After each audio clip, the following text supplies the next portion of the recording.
सबको जय यीशु की। प्रभु यीशु क्रिस्त में प्यारे भाइयों बहनों, नवजीवन का संदेश इस शीर्षक के अंतर्गत प्रतिदिन का ईश्वर का जीवंत वचनों को सुनने के लिए, समझने के लिए, उन वचनों के अनुसार जीवन बिताने की शक्ति, सामर्थ्य, कृपा, अनुग्रह मांगते हुए एक सुंदर आदर्श क्रिस्तीय जीवन बिताने की विशेष कृपा मांगने के लिए मैं आप सभी लोगों का हार्दिक स्वागत करता हूं।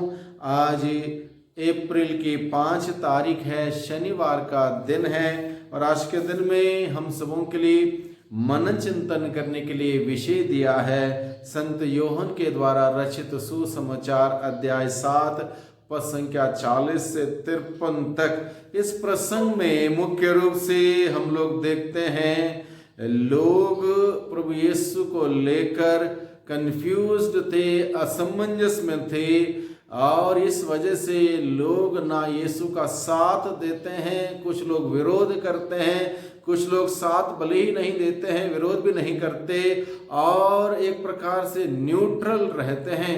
इस प्रकार का रवैया हम लोग आज के सुसमाचार के द्वारा हम देखते हैं।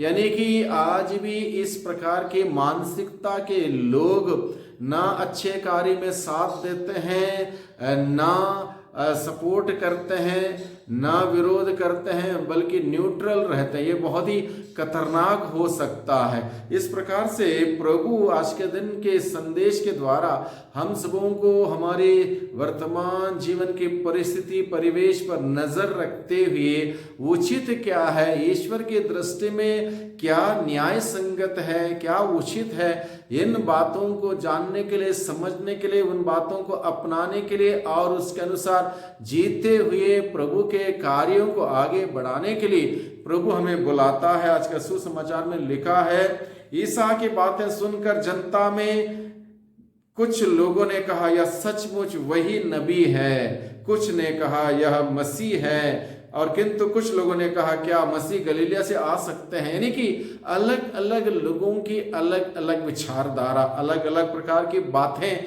अलग अलग प्रकार की समझ।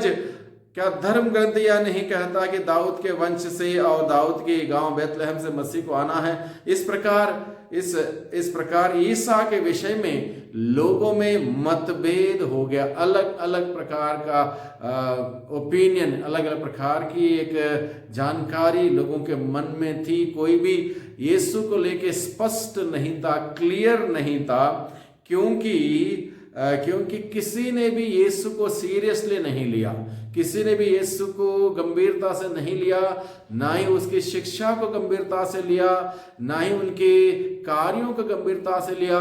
लोग सीरियस नहीं थे। जब कोई भी व्यक्ति सीरियस नहीं है, कुछ हासिल करने के लिए, कुछ पाने के लिए, कुछ लक्ष्य को लेकर गंभीर नहीं है और गंभीरता से कार्य मेहनत नहीं करते तो कुछ भी हासिल नहीं होता। वही बात हुई यीशु के ज़माने के कुछ अन्य लोगों को लेकर, वो गंभीर नहीं थे यीशु को लेकर, इसलिए यीशु के द्वारा जो आशीष बरकतें वो बटोर सकते थे उससे वो वंचित रहे। आज भी जो लोग कलीसिया को लेकर, संस्कारों को लेकर, प्रार्थनाओं को लेकर, प्रभु के आदेश को, आज्ञाओं को लेकर, कलीसिया के नियम को लेकर जो गंभीर नहीं है, सीरियस नहीं है, यूं ही चलता है, मानसिकता से जीते हैं, वे बहुत सारे आशीषों को, बरकतों को पाने से वंचित हो जाते। इसलिए प्रभु हम सबों को अवगत कराता है। आज भी हमारे परिवेश में अगर ऐसा माहौल है, हम लोग ऐसे माहौल में शामिल ना हो, बल्कि हम लोग अपना एक फैसला लें, अपना एक अलग से एक रास्ता तय करें, जो रास्ता प्रभु ने हमें सिखाया, सच्चाई का, ईमानदारी का, प्रेम का, न्याय का, क्षमा का, शांति का, भाईचारे का, वो रास्ता अपनाए। यही हमें स्वर्ग की ओर ले चलता है। इसलिए एक निर्णय लें हम सभी प्रभु का अनुसरण करने के लिए, प्रभु को जानने के लिए, प्रभु का वचन ग्रहण करने के लिए, प्रभु का संदेश पाने के लिए निर्णय लें गंभीरता से और इसको गंभीरता से लेते हुए गंभीरता का जीवन जिएं, तभी जाके हमें कुछ हासिल होगा। इसलिए प्रभु हमें आज के दिन के संदेश के द्वारा हम सबों का निमंत्रण देता है, बुलाता है कि हम सभी लापरवाह ना बने, चलता है मानसिकता से ना जिएं, देखा जाएगा, इस मानसिकता से ना जिए। बहुत बार हम लोग यही सोचते हैं, देखा जाएगा, वक्त आने पर हम तय करेंगे, सोचेंगे क्या करना है क्या नहीं करना। नहीं, हमें प्लानिंग होना चाहिए, क्लियर होना चाहिए, स्पष्ट होना चाहिए। जब स्पष्ट नहीं होगा, असमंजस में हम लोग पड़ जाएंगे और हम लोग उस वक्त उस फल को जो प्रभु हमें देना चाहता है, उस आशीष बरकत को देना चाहता है, उससे हम वंचित ना हो बल्कि उसको प्राप्त कर सकें। लोगों के भांति हम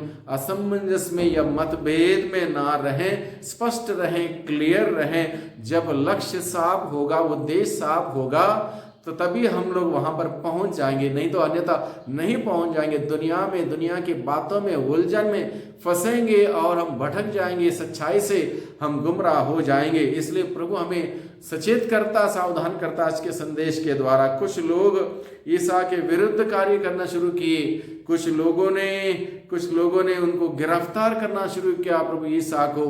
और कुछ लोगों ने ना गिरफ्तार किया, ना विरोध किया और बिल्कुल शांत रहे, यानी कि कहीं प्रकार से उन्होंने सक्रियता नहीं दिखाई। ये भी एक प्रकार का विरोध है। हम जब कलीसिया में कुछ अच्छा कार्य करने के लिए सोचते हैं, हमें उसमें सपोर्ट करने की जरूरत है, हमें शामिल होने की जरूरत है, हमें हिस्सा लेने की जरूरत है। अगर हम हिस्सा नहीं लेंगे, भाग नहीं लेंगे, उसमें हम अपनी भागीदारी नहीं निभाएंगे, तो हम शांत रहेंगे, तो भी एक प्रकार का विरोध है हमारे तरफ से। इसलिए इन कामों से, इस बातों से हम सभी बचे रहें। इसलिए प्रभु हमें आज के दिन में हम सबों को सिखाता है कि हम सभी लोगों को सक्रिय होना है, सक्रियता से हम सबों को भाग लेने की जरूरत है। नेताओं और फरीसियों में से किसी ने यीशु पर विश्वास नहीं किया। नेताओं ने और फरीसियों ने किसी ने यीशु पर विश्वास नहीं किया और इस वजह से जनता पर भी उसका असर पड़ा। इसलिए हम सबों को प्रभु यीशु के बातों पर विश्वास करते हुए, उसके संदेश पर विश्वास करते हुए, प्रभु के बताए हुए मार्ग पर चलने के लिए प्रभु हमें आज के वचनों के द्वारा बुलाता है। प्रभु यीशु को कहीं प्रकार का संकट का सामना करना पड़ा, जिस वजह से क्योंकि लोगों के दिल खुले नहीं थे प्रभु के लिए, प्रभु के वचन के लिए, प्रभु के संदेश के लिए, प्रभु के उस सत्य को ग्रहण करने के लिए लोगों के दिल खुले नहीं थे, लोगों के दिल और मन बंद थे। इस वजह से प्रभु को कहीं प्रकार के संकट का सामना करना पड़ा, परेशानियों का सामना करना पड़ा।